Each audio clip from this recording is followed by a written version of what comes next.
As the nation eagerly awaits the consecration ceremony of the Ram Temple in Ayodhya, tensions arise as All India United Democratic Front or AIUDF President and Lok Sabha MP Badruddin Ajmal issued a call to the Muslim community.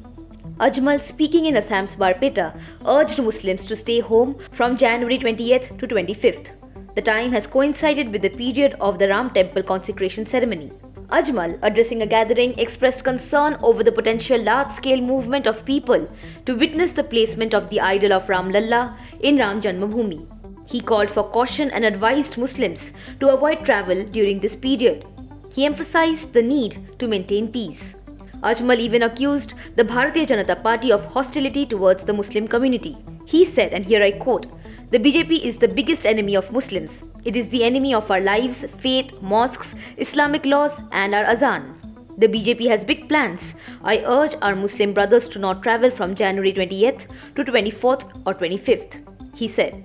The AIUDF president cited concerns about potential untoward incidents during the significant event. Responding to Badruddin Ajmal's statements, a BJP leader and union minister defended the party's stance, stating that the BJP operates on the principle of Sabka Saath, Sabka Vikas, Sabka Vishwas, which means together with all, development for all, trust of all.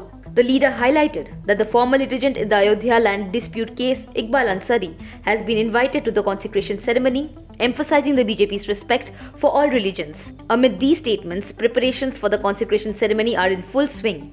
Vedic rituals for the Pran Pratishtha or consecration of Ram Lalla are set to commence on January 16th, with the main ceremony scheduled for January 22nd.